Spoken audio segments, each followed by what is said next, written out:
Hello everybody and welcome to tonight's Emerging Minds and MHPN webinar series on infant and child mental health. I'd like to bid a warm greetings to the more than 500 of you who have joined us tonight, and also welcome all the viewers who are watching this on podcast.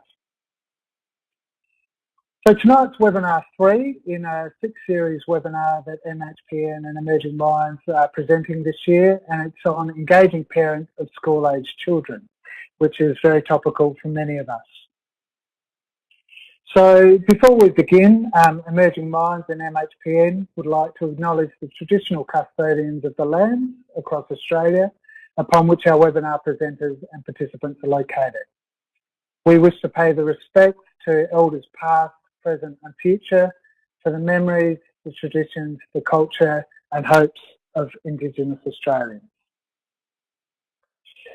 So welcome, as I said, my name's Dan Moss. I'm the Workforce Development Manager here at Emerging Minds, and tonight is the third in our series of webinars on infant and child mental health. Just keep our eye out for our future webinars.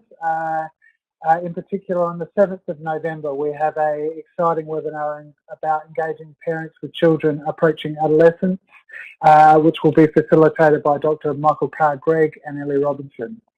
In early 2019, we will also be presenting a webinar on supporting children's mental health after trauma, and one on engaging with children and parents with complex needs, and in particular thinking about a systems approach.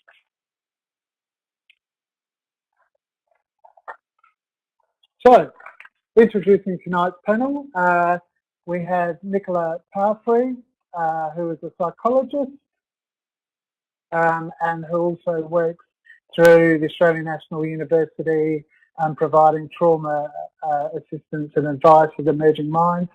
Sarah Seekamp, who's going to give an occupational therapist view. Mandy Walsh, who is our child and family partner and lived experience consumer at Emerging Minds. First of all, Nicola, I'd like to welcome you and thank you for participating tonight. Nicola, I know that you've worked quite a bit in your role as a psychologist with schools in ways that help school-aged children. Can you tell us a little bit about that?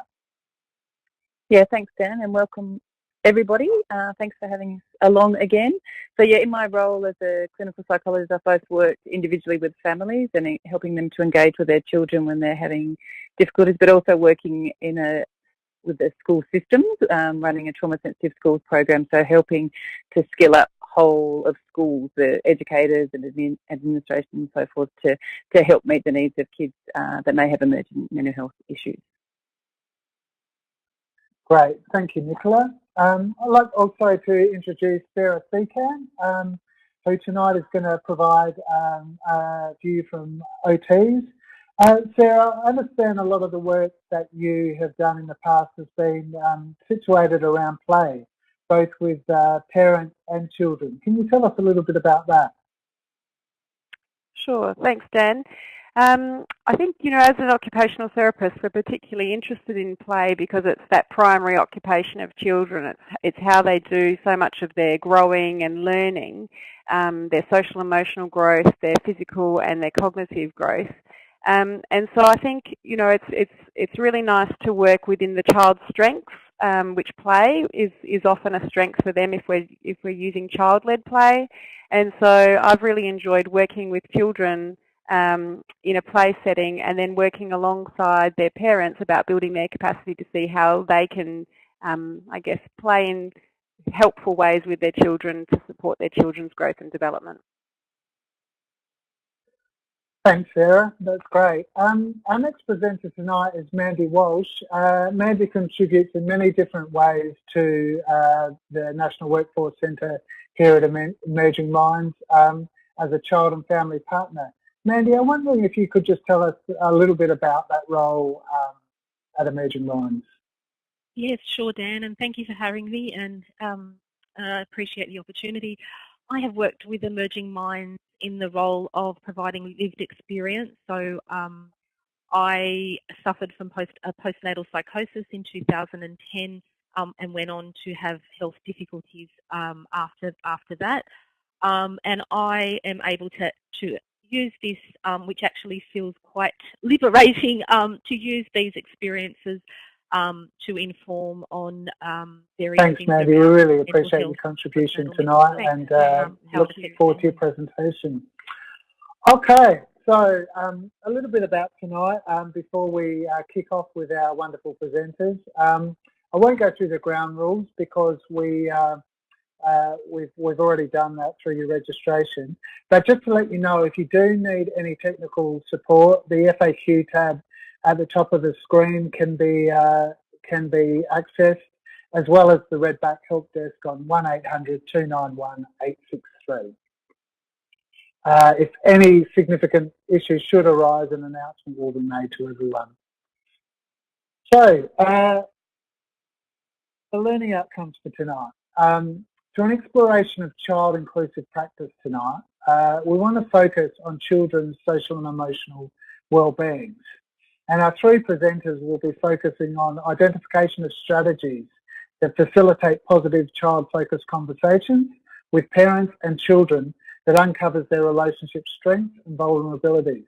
They'll describe practitioner tools that help parents to focus on the developmental needs of their children when facing adversity, conflict, or separation. They'll invite practitioners to recognise the importance of regular shared playtime between children and their parents. So we look forward to that. Just a note on the webinar platform. So as you know, the chat box is there tonight for general chat amongst human services providers, and we really encourage you to use that as we go through tonight. We'll really endeavour wherever possible to answer your questions and to put those questions to our three presenters. Also, just a note that you will be asked at tonight's conclusion to provide feedback. This provision of feedback throughout our first two webinars was a really wonderful aspect of what we did, and is really allowing us to constantly change and get better at what we do. So we appreciate your time and effort in filling that out. But now I'm going to pass over to Nicola Palfrey, who's going to talk a little bit about the case study that you will have all seen in Charlie, and thinking about some of the issues that Charlie's having at home, both with his dad, some of the worries that his mother Kate might be having, and how Nicola might be working with the family through a child-focused lens. So Nicola, welcome. Thank you, Dan. Yeah, so when I was looking at this case study of Charlie, I suppose it struck with me. I've had a number of referrals similar to this over the years of working with children and young people. And I suppose I thought I'd start with what we might receive as a referral for someone, for Charlie's family. And often you may get a referral that talks about Charlie in terms of behavioural issues, anger management, some of the aggression and violence that you saw in the video that he directed towards his mum in certain scenes, the note that he's disengaged from school, and general non-compliance, those sorts of terms that you would often get in a referral in a clinical setting, whether it be within private practice or in another setting. And when I get those referrals, I suppose when I hear about these, my angry boys, as I like to, well, I think of them.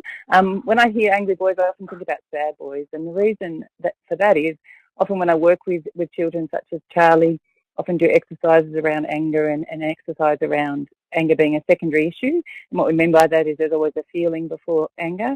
And time after time when I talk to boys such as Charlie about, tell me about the last time you were angry, and we work through what they were feeling before it, it always strikes me how often they say that they're sad. And that we know in society broadly, girls as well, but we often don't encourage kids to show sadness. We get told to toughen up or to get over it and so forth. And so anger is somehow a more acceptable emotion, and that's what we can see in boys like Charlie. They can be scapegoated, so their behaviour is a thing to be fixed, and they often come to therapy, and parents can often say to me, I need you to help fix my child. And Charlie, I imagine, would present in that therapy setting as shut down and unlikely to want to engage in therapy, and I wouldn't blame him.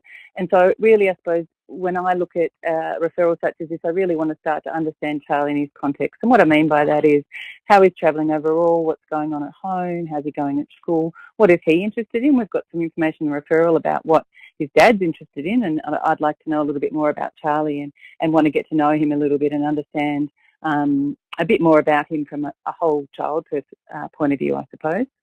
In terms of where to start, I think if I was working with this family, it's really important to set the context from the beginning, set the expectations for the family so they know how you're going to approach it and what your philosophy is in working with these issues. And that would be established by the expectation that the first session, or first few sessions perhaps, or even all of the sessions, would actually be with the adults in Charlie's life, in this case his parents. The expectation would be that we'll be with both parents. You make a really big effort to engage both mum and dad, and that can take some flexibility around timing and juggling, but say that that's a really big priority because Charlie really needs his parents to support him through this time that he's having, and that it is a family process. It's not just Charlie's problem that we're dealing with, but we're really looking to support Charlie. And that can be tricky sometimes. Parents are often confused as to why they're being brought into session, and that is often because their expectation is that they'll be judged and judged harshly about their parenting. And so an approach that I can find helpful is listen to adults or children or anybody in therapy actually until they can. And what we mean by that is people really need to feel like you're alongside this journey with them rather than just coming in over the top and going to direct them as to what they're doing wrong and how to fix it. We all talk about unconditional positive regard, and I think that's extremely important. Everybody wants to be the best parent they can. No one intentionally sets out to harm their children or to do a bad job at parenting. And so naming that with parents and saying that that's what we're going to work together to do.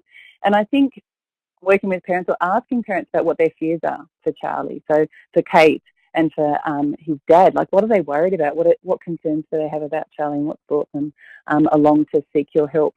And then instilling hope and saying this is manageable, it's fantastic that we're seeing this now and we're not waiting till things escalate. Either together or apart together, what I mean by that is a way of working with the family that allows everybody to have their share of the airspace and to bring it all back together. So together in terms of chatting to the parents together, chatting to Charlie and his mum, chat to Charlie and his dad, but also having some individual time with each member of the family. And particularly with children, that's important over time as you start to build a relationship with Charlie and you get to know him a little bit more. He'll often share with you things that he wouldn't do otherwise when mum and dad are initially in the room because they might be worried about the response of hurting their feelings or upsetting them. But then bringing the family back together through the process of therapy is really important because you're the therapist. You're not living with them 24/7. You might have one session a week of 40 or 50 minutes. That's not going to make any difference unless you can help the family to feel like they've got some more skills in their bag to actually take home and try out. So positioning yourself as a facilitator, but not the all-knowing person who's going to tell them what to do every time in session. In terms of goals of therapy and how it kind of keeps things on track, I think you have to keep in mind what your outcomes, what you're hoping for. And you have different goals, I suppose, for therapy for each of these members of the family. You're hoping to build Kate up, to increase her sense of competence, look at what she's doing well and how can we continue to do that, how she's managing Charlie's behaviour when it's challenging at times. We see her apologising in the clip and really building on the strengths that she has so she starts to feel like she does have the skills and the strategies and the relationship with her son to help them all through that. For Dad, we want to understand what he's going through and how he's going with being a dad and try and help him to see how his behaviour could be seen as frightening by his son or his wife and what we can do to help him manage that.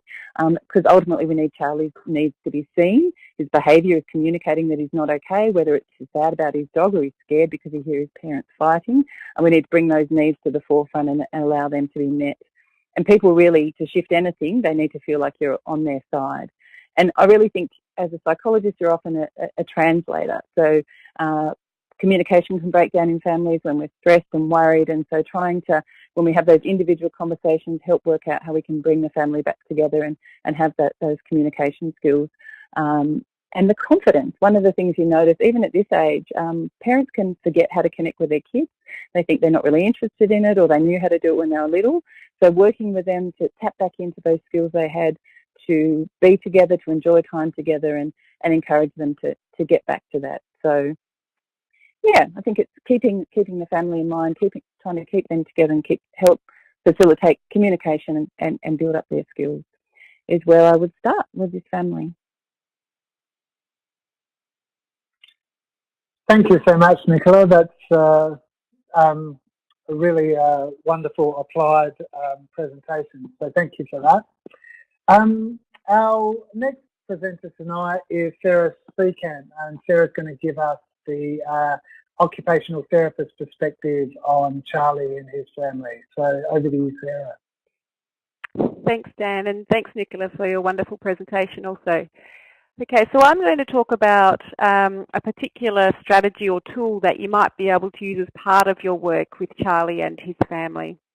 So as Nicola said, often when someone like Charlie comes to us, it's because people have raised a concern about his behaviour.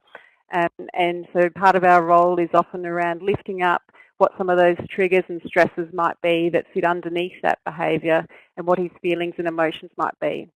But we can also draw attention to what the strengths and protective factors might be that exist within Charlie and his family, and we can do some work around strengthening what already might be there. Okay. Play is the perfect opportunity for parents to engage with their children. When parents engage with children in play, they have this wonderful moment where they can see the world through the child's eyes. They can look at what they're interested in, how they deal with challenges, how they problem solve. And we know that when children are playing with their parents, it actually also opens up opportunities for communication. Children are a lot more comfortable communicating while playing, while doing, rather than just sitting and talking. And when children experience their parents' full attention in play, this is a really special feeling for them, and it really contributes to their feelings of self-worth and strengthens this connection and this protective relationship that they have with their parents. And it's really nice, as Nicola alluded to, when families are having to do lots of hard work through times when they're facing adversities, if we can find even some small ongoing moments of shared joy, then we know that those families and those children are going to have just that little bit more emotional energy to do some of the hard work they might be having to face. So then one of the challenges we know is that finding the time and energy amongst families like Charlie's, it looks like particularly Kate and Charlie are just struggling alongside each other at the minute, but having a great challenge in, finding time to be together. And so what we really want to do is do some problem solving with the family. We want to acknowledge that it is hard, that they're under pressure, and finding more time and more energy is going to be a challenge.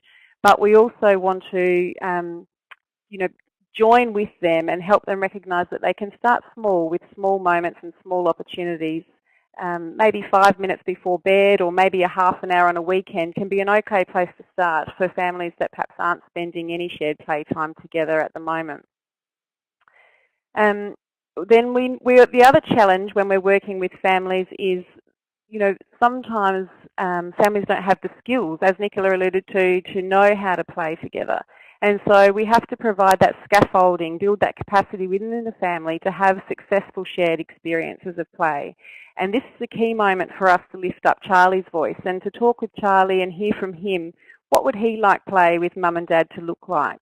What would he have enjoyed in the past, and what would he like to bring forward from those previously enjoyed times? What perhaps didn't go so well in the past that we might want to plan to avoid and problem solve around as we're mapping out what some of this shared playtime might look like. And then for some families, I think we need to start perhaps at the very beginning if they're really in a difficult place, and just encouraging the parents to notice their child at times when it's not for those negative reasons of dealing with problem behaviour, but it's just noticing them when they might be quietly doing something on their own, and looking at the child and asking the question, what is my child doing? I wonder what they're thinking. What are they feeling? What are they needing? and encouraging the parent to try and see the world through their child's eyes. And doing this in a relaxed, tension-free time can be a wonderful way to practice this perspective taking that can be really helpful when things aren't going so well. And again, we might be asking parents to, consider what's going on under the iceberg when their child might be really acting out. So in closing, sorry, the slides are jumping around a little bit.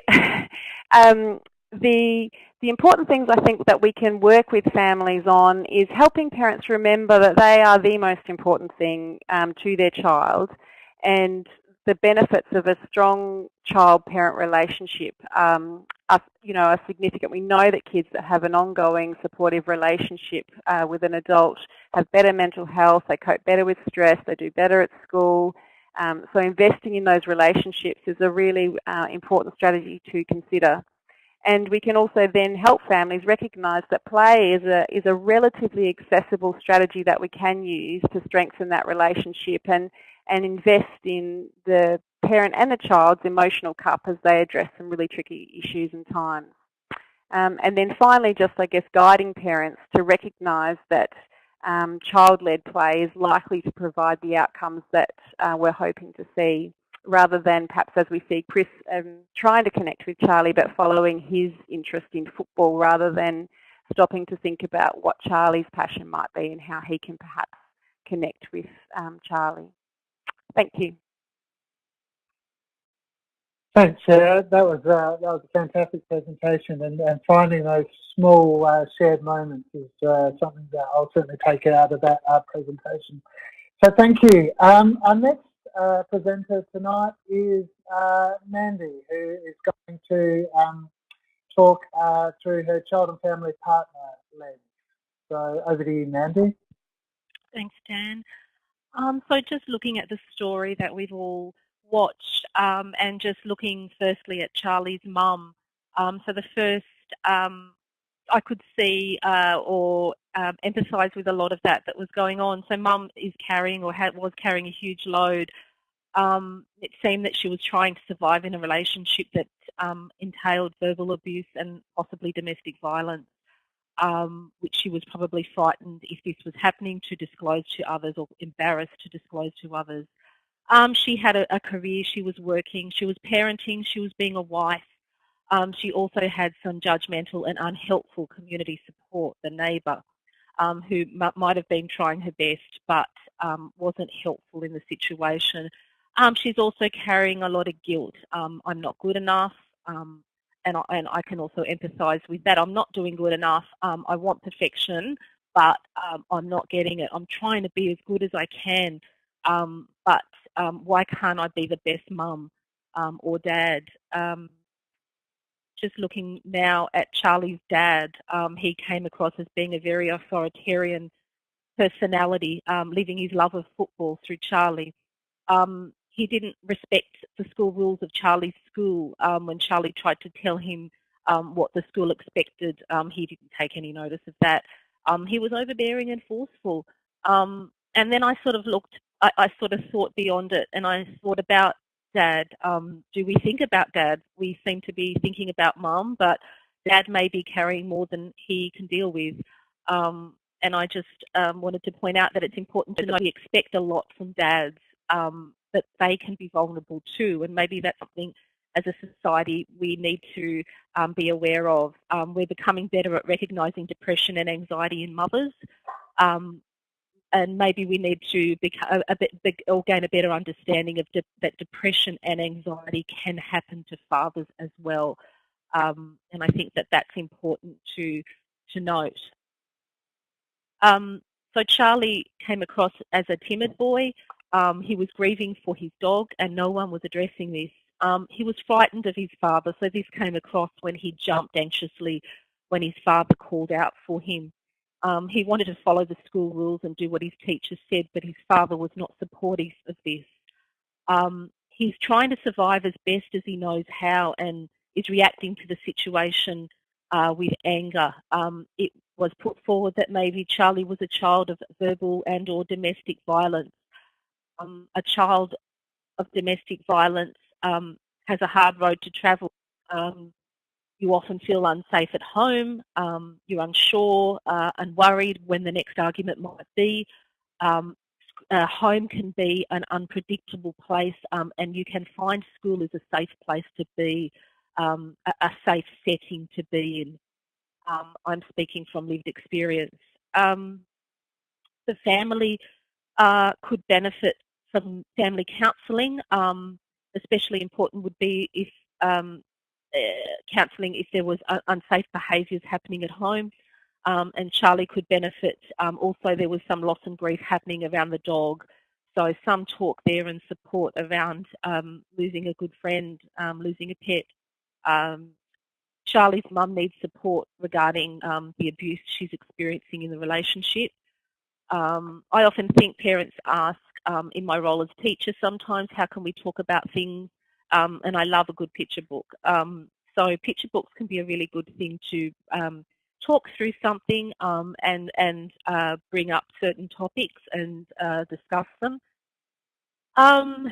Need to be honest with the people around them. So, and I'm guessing I'm not in the situation of being in domestic violence, but I'm guessing as an outsider looking in that it would be quite difficult to know who you confide in. I do know that there are people have told me that situations where you think your children may be taken away from you, or there might be something around that happening if you disclose what's going on at home. So some honest talk that, you know, everything will stay safe, you will be okay, and letting people know, possibly being encouraged to possibly let the school know, medical professionals, etc.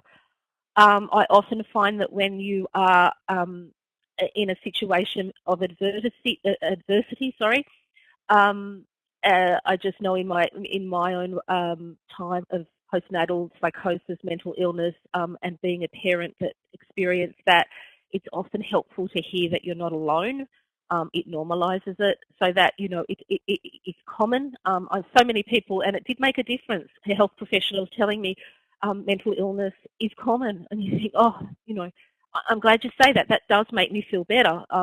Just knowing that you're not alone, you're not some one standout person who's experiencing this, is quite settling. The family struggles could be mentioned to Charlie's teacher and school counsellor.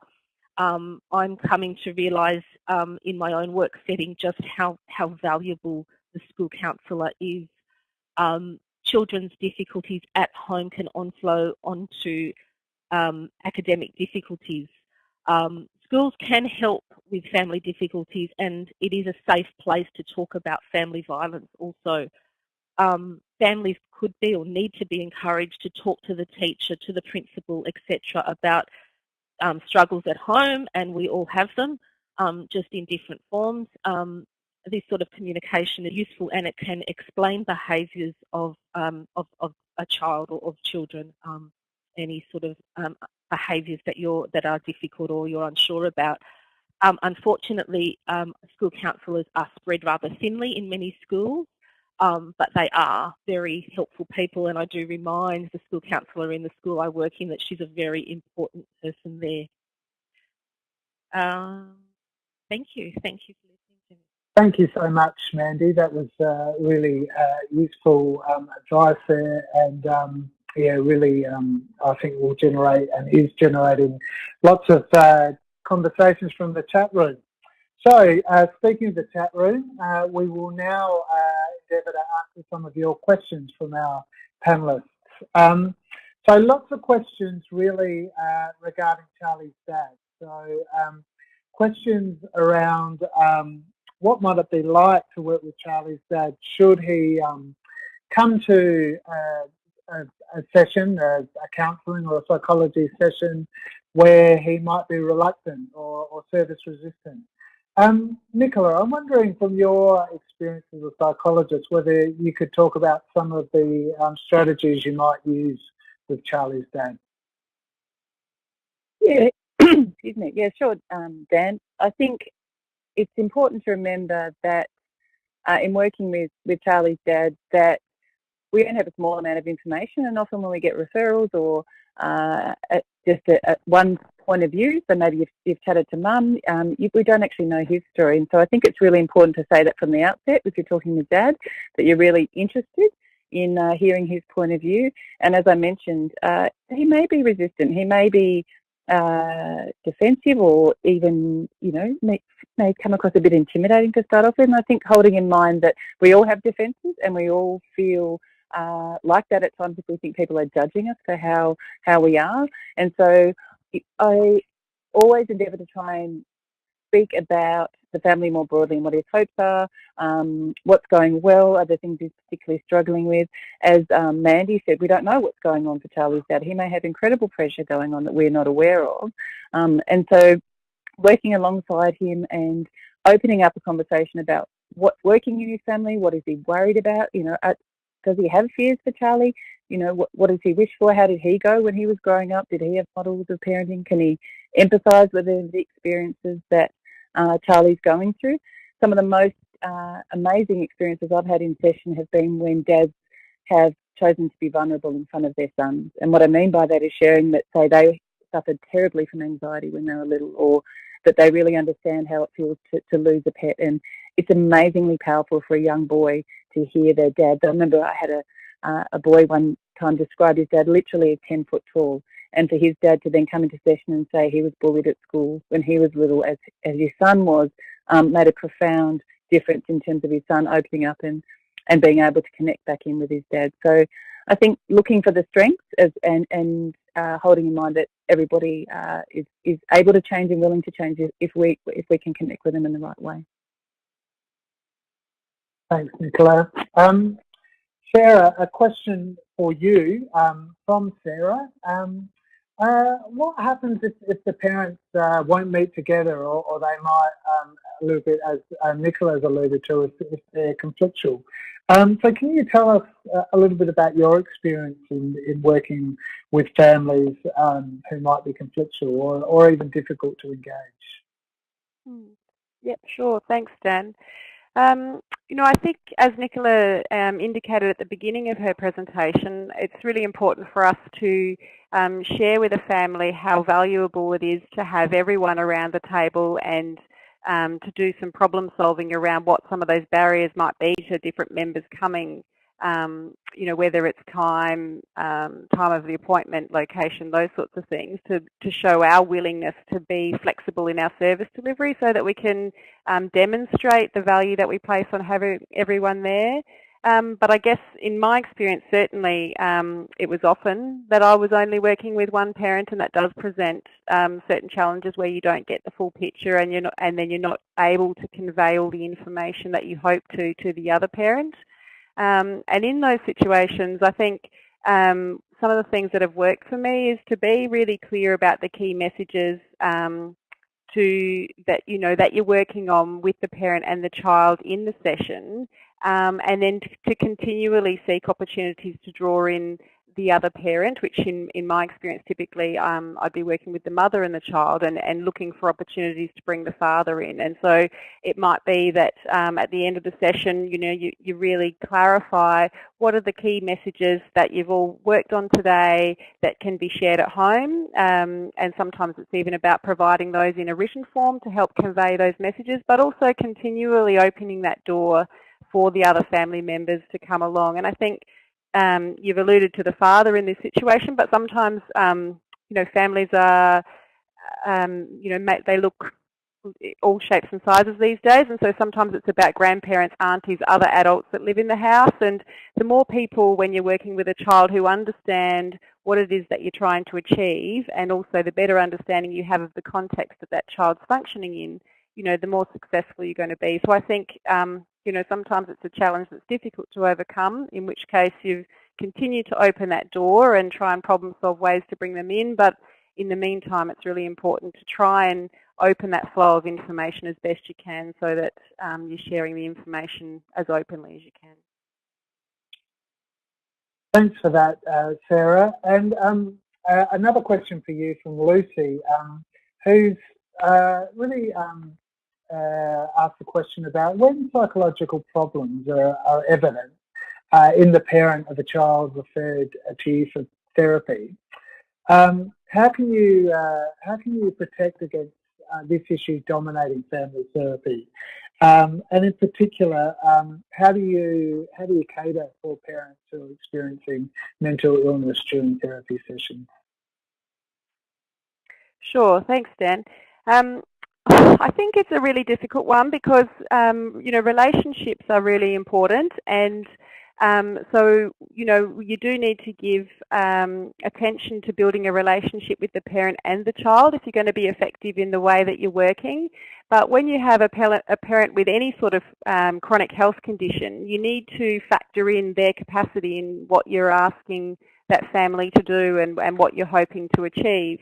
And so certainly I think if you've got a parent who is experiencing mental illness, and it's likely to be an ongoing chronic situation, and so opening up some conversations around, what does that mean for the family? What does that mean for the child and the child's experience with the parent when the parent's perhaps well and unwell, and then planning, for those times when the child is having to cope with their parents not being as well and when their parent is well. And I think the other really probably key thing here is to work in a family-centred way. So children are so reliant on what the capacity of their parent is, and so when we're working with children, it is also our role to support that family and to make sure that certainly if the parent has mental illness or any other chronic condition, that they are also getting the support that they need so that they're in I guess, the best capacity available to their child.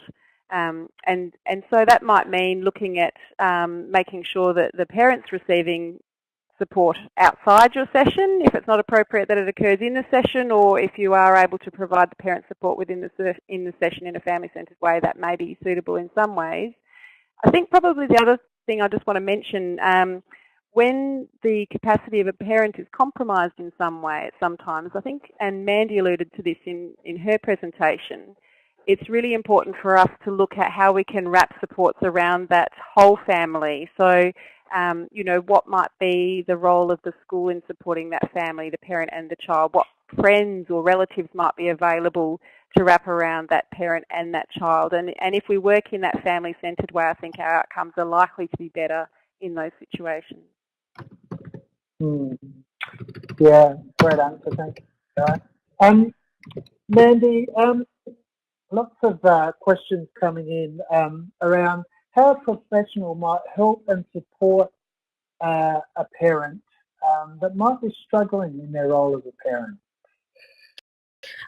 So giving them tools to and resources of where they can go to for support. So first of all, I guess telling them that they're doing okay. There's no such thing as the perfect parent, because I sometimes think we set out as new parents to be perfect, and maybe we need someone to say, hey, that doesn't actually exist.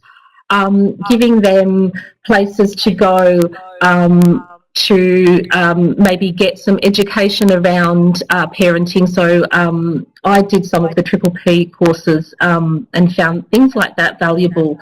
And I guess what I appreciated most from with parenting, well, when people would act as a parenting support, was just being there and listening to what you have to say. So you feel like if you've told someone and they haven't jumped off their seat or yelled at you, so you must be doing okay.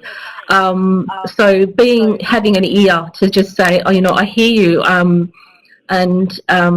Again, you're not alone. Other parents feel like this because you're in this isolated little role where maybe you don't see many parents or get to work to see what other parents do. So I guess just listening is the number one thing I could say initially for that. Yeah. Thanks, Mandy. The next question's for you, Nicola, and it comes from Catherine, which is a really great question because I think it happens often, really often within a counselling setting. So Catherine's just wondering how you might go about engaging parents that do not always put in place the strategies you suggested. And reasons for this might include they don't have time, they don't see a point, or they might not think it'll be useful? Yeah, thanks, Dan. I think that Mandy made a really good point. I think in working with parents, and if you're asking them to try new strategies or get more involved in play, like Sarah talked about, and then when you catch up with them in the following session, how did you go with that? Did any of that happen? And they say no. Just to not tell them off, not come down on them hard, but problem solve with them about what got in the way. So, was it a time issue? Was it a lack of confidence? Did they feel silly? And just working with them about, how can we make it happen? Is there something about that that you felt uncomfortable with? Or, as you say, do you not see the point? And if they don't see the point, then you haven't done your job well enough in explaining the point of that, I think. And parents can just nod and agree. If we just tell them what to do all the time, they can yes, and we haven't given them enough space for questions, or they don't actually understand what we're asking them to do, or we're using jargon, connect with your child at the bottom of the circle and fill their cup and blah, blah, blah. We all get used to talking to each other in our services, and we know what that means. But versus being very practical, like Sarah spoke about, can you carve out 5 minutes at bedtime to sit with your child and have a chat to them and ask them about their day? And if that didn't happen, why not? Well, because the baby's screaming at that time and my mum calls at that time at night. And so you need to be practical and give parents a chance to tell you why things did or didn't work, or what they felt about them, and then work together, I think, to try and move your way through those, rather than them feeling like naughty school children that haven't done their homework. Thanks, Nicola. The next question is for you also, from Nicola. And really this question's around the structure of therapy sessions. So Nicola's really asking, at what stage do you invite a child to be present with their parents during therapy? Do you have a particular practice around this?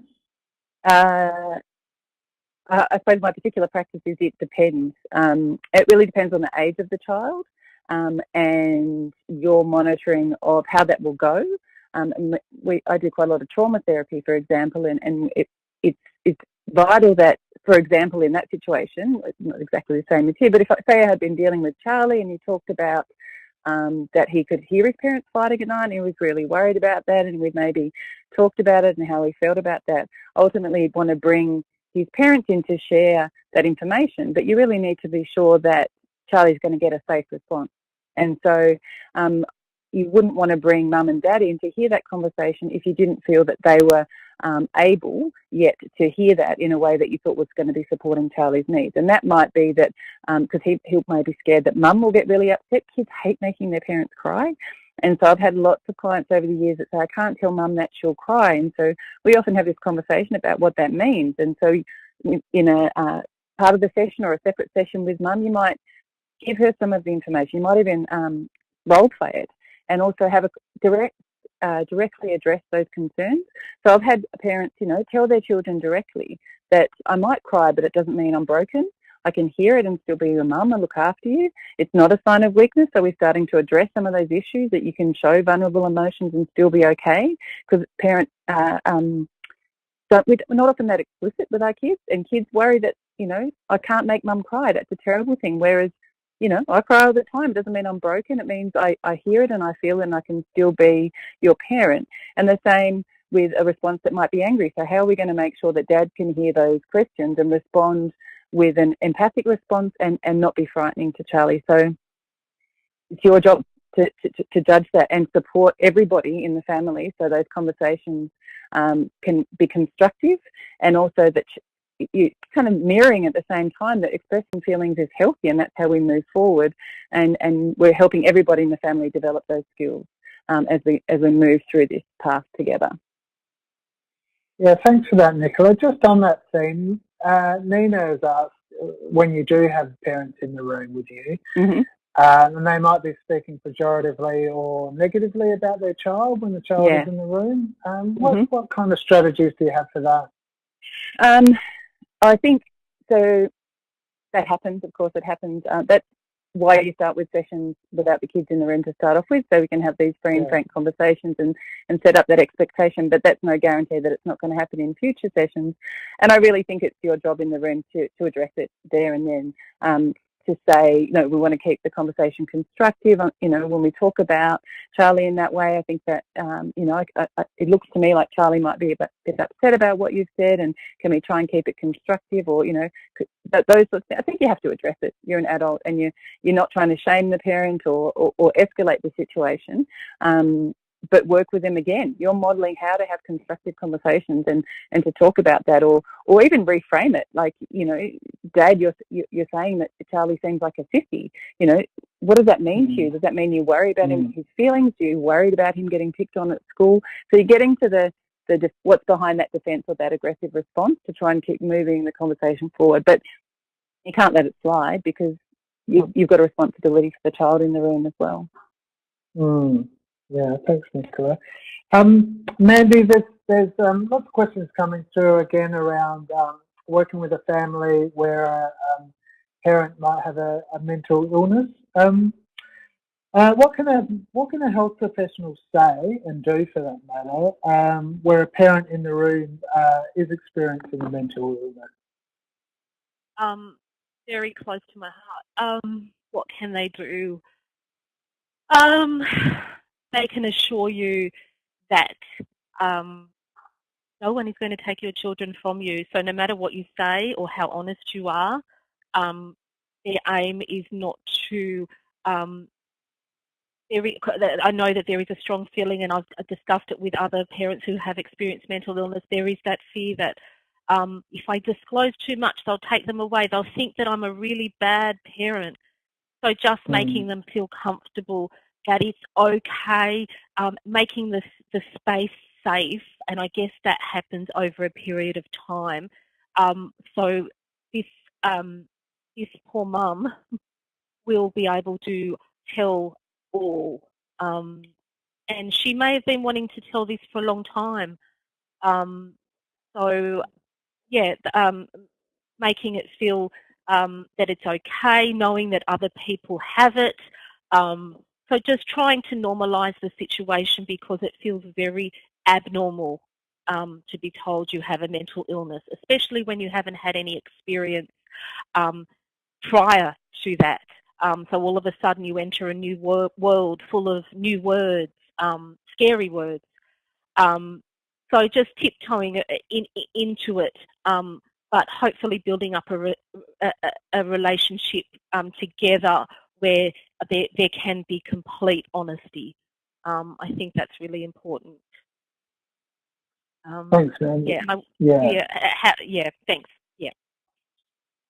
That's really useful information and a great answer. Thank you. Next question for Sarah, from Sarah. Can you give some play ideas for a 9-year-old boy? As you mentioned in your presentation, it can become less obvious as a child gets older. Yeah, I think the important thing is that the play ideas come from the child. So, you know, some 9-year-olds are all going to be about daredevils, fast and furious, and other 9-year-olds might be about, you know, drawing and Lego and quieter activities. So I think, you know, one of the really important elements of working with families to find connection time for children and their parents is to help the parents see that the child needs to be the leader in that moment. So, you know, they need to be looking and learning about what their child is interested in and supporting their interests. And that's how you're really going to get that strengthening relationship. So, you know, I'm not sure that there's any magic list of great things to offer for a 9-year-old, but I think, you know, if you can help a family see that they need to learn about what their 9-year-old's interested in, then that's probably the best way to go. Yeah, and just on that, Sarah, some questions. How do you, in initial sessions, motivate parents to work with you around play, particularly if they're feeling resistant or this might not be something that's particularly natural to them? What sort of strategies do you have around that? Yeah, thanks, Dan. I think it's not uncommon actually for parents to be almost disappointed when they see you're asking them to do a big portion of the work rather than you in the therapy session going to solve all the problems for them. And so I think, I tailor my motivational strategies for parents depending a bit on the parent. But one of the things I think, especially with play, because it can seem a little bit everyday and a little bit too simplistic, I think one of the things I have found really effective is actually to share research and to share evidence, and to do that in ways that's really accessible for families who we're working with. But if we can, clearly say and provide, really clear information to families about, play as the primary medium for growing cognitive thinking skills and problem-solving skills, and playing with others is a key strategy for developing social skills. Whatever it is that parent is wanting their child to have, there is a role for play in developing those skills. So I think sometimes it's about being really strategic about how we convey what I guess is the rigour in play of what we're hoping to achieve. And then I think the other thing is if we're asking, certainly in my work, you do some role modelling, you have to be playful yourself and be prepared to be the silly person so that they can begin to feel more comfortable to be playful with their child and let their guard down as well. Yeah, thanks, Sarah. And sorry to bombard you, but there's a host of questions here regarding play. So can you talk to us a little bit about how you've utilised methods of play in working with a broad range of families, and in particular families, I suppose, from diverse cultural backgrounds? Sure, yeah. I think that relates actually a little bit to the previous question in my experience. It depends a little bit on the cultural background of families, but certainly in more recent times I've been working with some families who are quite perhaps academic, looking, for strong academic outcomes, or they want to have a very authoritarian approach with their child, a very teacher, and testing, teach the skill and then test the skill kind of approach, or to do lots of sort of very clear guiding with their child. And again, I think, what I've had to do there is to provide some really clear information to families about how, play is the primary medium through which children learn. And it's actually, if we, look to work with children in the way that they most deeply engage, which is play, they're often way more comfortable in a play session than they are in a talking session, then that provides another avenue for us to try and progress towards what perhaps the parent might see as the priorities. And I think it's a little bit about getting some small wins, so also working with families to set some small achievable goals where they might actually see some benefits and some changes. Kids like Charlie, parents have sadly probably started to mostly notice Charlie when his behaviour is challenging, because Chris and Kate have got their own problems.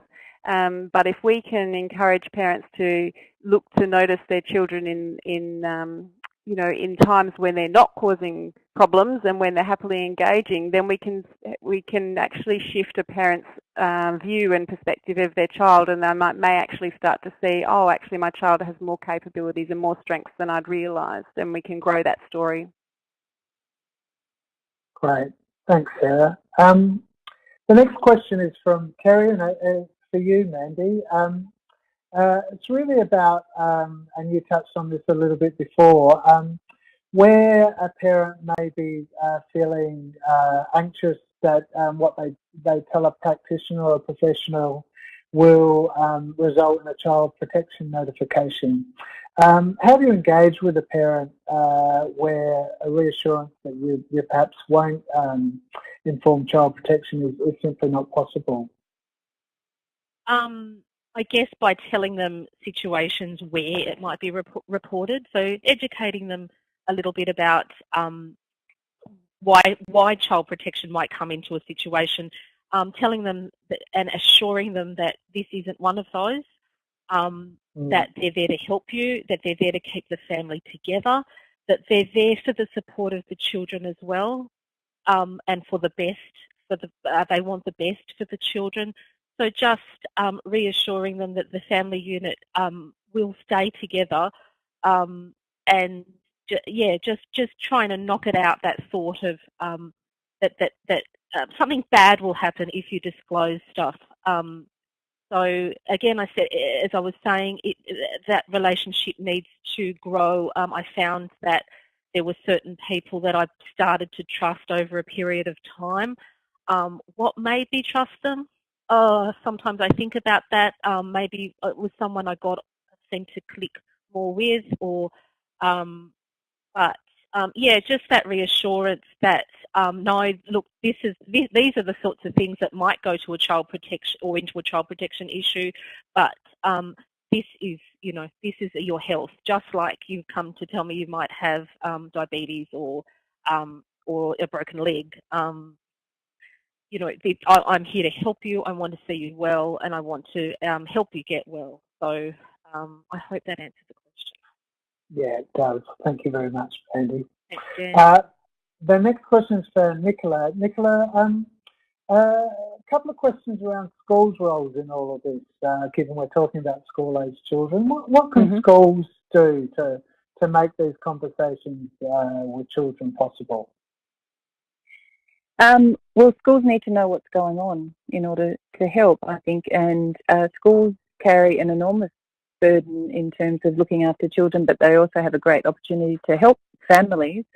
But they need to know what's going on, as Mandy has shared, that schools are there to support families and children, and they are best able to do that if they're aware of what's going on. In this situation, it may just be letting the teacher know that his dog died, that that's what's going on at home. He's been a little bit sad, so his teacher or the educators within the school are aware that Charlie might be having a bit of a rough time, or if mum feels more comfortable sharing that there's some issues in the family and that she's noticed that Charlie's sleep has been disrupted. They don't have to give all the information to the schools, but the schools can only do what they can when they know what's going on. And I think as a psychologist if you're working with a family, then it's really important to with permission, of course, to share if you've got strategies that you're working with Charlie on, for example, around expressing his feelings or managing his emotions, then you want to share that information, whether it be through information or updates through his teacher, so she can help support the same strategies. Poor Charlie doesn't want to get the 2 strategies from me about how to support his anger, and then his teacher's teaching him other ones. So or the teacher says, do this breathing exercise, and Nicola said to do it the other way. So I think particularly as psychologists, sometimes we can be a bit siloed, and we don't necessarily share the strategies that we're working with families openly enough, or encouraging, or even just telling families to do the same thing. So ensuring that the supports that wrap around the family are all on the same page. So supporting schools rather than just condemning them if they don't know what's going on, or if they're not aware of what you're working on with them. So keeping the communication open. And again, Mandy mentioned the role of the school counsellors. School counsellors are overwhelmed often, and so they're not always able to offer say ongoing therapy, but they can offer a safe space for Charlie to go to. They can offer information about further supports and services, and so again linking in and just trying to keep the communication between the different parties open, so Charlie and his parents feel like they've got the support, and principals are there to do that. And in my experience, that when you work with a school and openly communicate, they're relieved and they're surprised sometimes that we actually do it, because that's what they're wanting. They can't operate if they don't, with silence. If they don't know what's going on, we can't then criticise them for how they respond or don't respond. Right, thank you, Nicola. The last question probably we have time for tonight comes from Watton, who asks, Sarah, can you please suggest some evidence-based resources that highlight the importance of play? And Sarah, I can probably jump in and answer that, because our panellists tonight provided some supporting resources. So for audience members who want to go to the supporting resources tab at the bottom of the screen, please do so, and you'll be able to find some supporting resources for tonight, and plus they'll be on the Emerging Minds and MHPN website subsequent to tonight's webinar. So what I'm going to do now is ask our three panellists just to briefly sum up the main thoughts or the final thoughts that they have for tonight. So Nicola, I might start with you if I may. Sure. I think just in summary, if you're working with Charlie and his family, you're doing exactly that and communicating that we're working with the whole family, that you're there to help them to get back on the road that they are hoping for. And I think hope is really important, to say that, you know, we're here, we're going to work on this. These sorts of things are really best addressed early on, and that's great that they're there. So setting that expectation that you'll work collaboratively, that everyone will have a say and they'll be listened to and taken seriously, and that your job is to help them find their way back together. And so hope plus practical strategies and support. Thank you for that, Nicola, and thank you for tonight. Sarah, some closing thoughts for you? Yes, I think probably the closing thought for me is really that, you know, families like Charlie's are really going through difficult times, and if as part of the work that we're doing with them, we can help them find a way to share some happy times, even if they are small and short, then I think, you know, that can provide them a sense of what can come and what hopefully there'll be more of in the future. So I think, you know, to bear in mind that it can be a nice balancing strategy to include in your work overall with families like Charlie, to look for opportunities to plan for and scaffold around some shared joy between parents and children. Yeah, that's a really powerful message you've left us with tonight, so thank you for that, Sarah. Mandy, some final thoughts from you? Yeah, so Dan, something that I'm just sitting here thinking, I wish I said that last time, so I'll say it now. Just prompting people to, or your client or your patient, to reveal sort of truth. So I was very closed, and I thought I will never, ever tell anyone that I heard voices, because I'm sure if I disclose that to anyone, they will take my children from me, and they'll think that I'm a freak, and who knows what might happen. So I remember as I started to come and talk more about the psychotic experience that I experienced, I remember a GP saying to me in one consultation, "Did you hear voices?" And I remember at the time thinking, okay, and I'll be honest, because you be honest with the doctor, and I said yes to that. I would never have given up that information voluntarily unless she had brought it up or prompted me to answer or reveal that. So yeah, prompts. Have you been sad? Do you have panic attacks? So giving prompts, it's then easy to say yes than to bring it up yourself. It gives you permission to talk about those sorts of things where it doesn't feel like if someone doesn't raise it, you're less likely to speak about it. So yeah, you could prompt, please. Thank you. Thanks, Mandy. Yeah, really appreciate those final thoughts for our presentations from all three of our panelists tonight. So I really want to thank them. And I think you'll agree that both the presentations and the Q&A session were really rich in some potential strategies in working with children and their families. So thank you to all three of Nicola, Sarah and Mandy. Okay, so we're right at the tail end of tonight's presentation. So thank you again to everyone that's been with us throughout tonight. Really enjoyed again giving this to you. Again, resources and further reading are available, so please take advantage of that. And for further information, really encourage you to visit our website at www.emergingminds.com.au.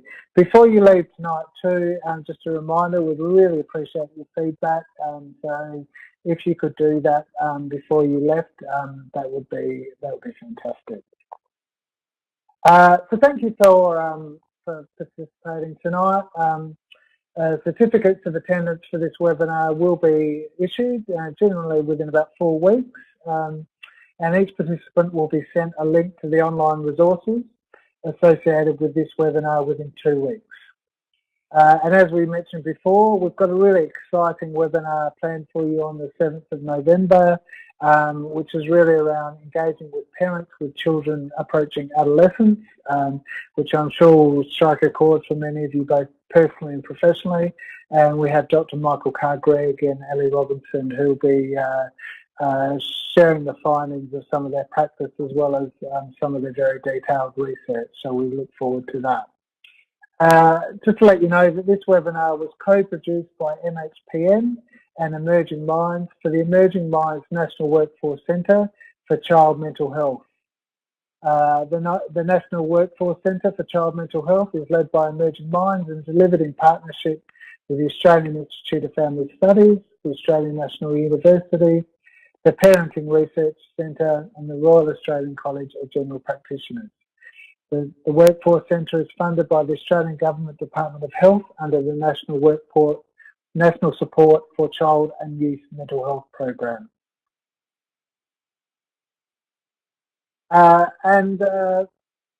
Thank you for tonight. Before I close, I'd just like to acknowledge the consumers and carers who have lived with mental illness in the past and those who continue to live with mental illness in the present. And thank you for everyone for participating in tonight's webinar. Thanks.